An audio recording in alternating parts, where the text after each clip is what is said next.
அந்த ஊதியா சாப்பிட்ணும்? எதுக்கு ஊதி சாப்பிட்ணும்?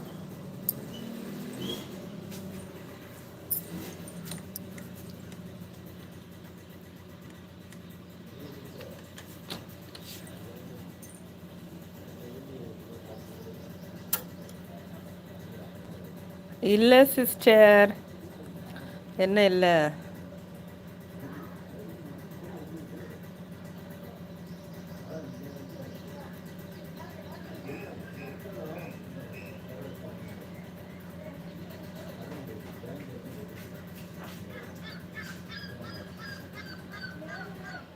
புதுசாக கல்யாணம் பண்ண மாதிரி தான்.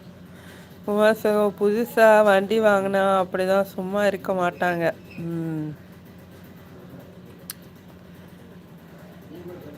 வண்டி மட்டும் இல்லை, ஃபோனு எது வந்தாலும் புதுசாக ஒன்று கைக்கு கிடச்சிச்சின்னா அதையே தான் பண்ண தோணும். முந்தாள் நாள் மனிதன் அதில் உருளைக்கிழங்கு வச்சுட்டு வெறும் மிளகாய் பொடி போட்டு தருவாங்க. அது ஊதினா பறக்கும். அப்புறம் எதுக்கு ஊத சொன்னீங்க? குமார் சகோ ஆர்வ கோளாறு. ஆமாம் ஆமாம். வண்டியும் பொண்டாட்டியும் அவங்க கிட்ட தானே இருக்கும். தூக்கிட்டா போயிட போகிறாங்க.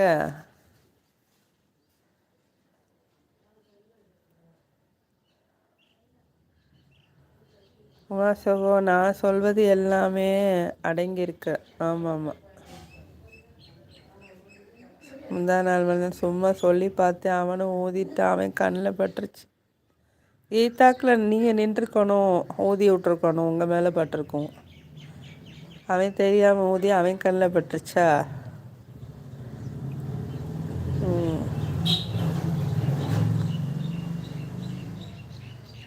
சும்மா சொல்லி பார்த்தேனா, அவருக்கும் தெரில பாருங்க.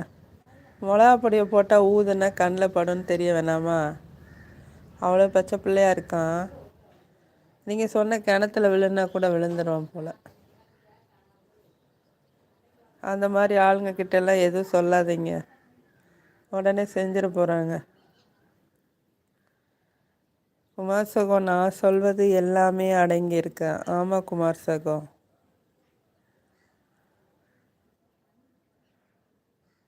ஆர்வக்கோளாறு. புதுசாக வண்டி வாங்கினா அப்படி தான், சும்மா இருக்க மாட்டாங்க. இந்த நாள் மனிதன் அவன் என் நண்பன் சிஸ்டர். அதனால தான் சொல்கிறேன், எதுவும் சொல்லிடாதீங்கன்னு. நல்லது மட்டும் சொல்லுங்கள். அவர் எது சொன்னாலும் கேட்பார் போல். சுய புத்தி இல்லாதவரா? மிளகாப்பொடியை போட்டு ஊதுன்னு சொன்னால் ஊதலாமா? அறிவில்லை? ஊதுனா பறக்கும்னு தெரிய வேணாமா? என்ன ஒரு கண்மூடித்தனமாக இருக்குது. நல்லா வந்தால் சப்பு சப்புன்னு அரைஞ்சு விட்டுருவேன்.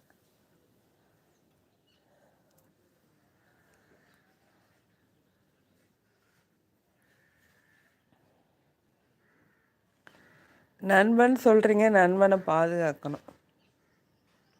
எது சொன்னாலும் செய்வான் அப்படிங்கிறக்காக அப்படி பண்ணக்கூடாது. அவங்க அப்பா அம்மாவுக்கு தெரிஞ்சு எவ்வளோ வருத்தப்படுவாங்க. கஷ்டப்பட்டு வளர்த்தோம், இவன் எவனே தெரியாது, இவன் சொல்கிறதெல்லாம் இது கேட்டுட்டு தெரியுது பாரு. பெற்றவங்க நம்ம, வளர்த்தவங்க நம்ம, எவனோ என்னமோ சொல்கிறான்னு கேட்குது பாருன்னு. ஆனால் நண்பனுக்காக இருக்கும் சிஸ்டர். என்னது இருக்கும்? அறிவில்லாமையா? அறிவு இருக்குன்னு சொல்கிறீங்களா? சுய புத்தி இருக்கணும், எந்த சூழ்நிலையிலையும் எங்கேயும்.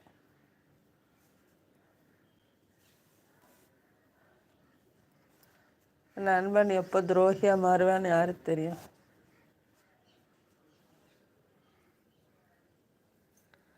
குமார் சகோ பாதி கிலோமீட்டர் நடந்து போனவன் பக்கத்தில் இருக்கிற பாத்ரூம் போகிறதுக்கு வண்டி வேணும். ஆமாம் ஆமாம். பாதி கிலோமீட்டர் நடந்து போனவன் பக்கத்தில் இருக்கிற பாத்ரூமுக்கு போகிறது கூட வண்டி வேணும். வண்டி வந்துட்டா அவ்வளோ ஆர்வக்கோளாறு. நான் எதுவும் ஆபத்தாக பண்ணலை சிஸ்டர். Okay okay. கண்ணில் மிளகா பொடி பட்டால் என்ன ஆகும்?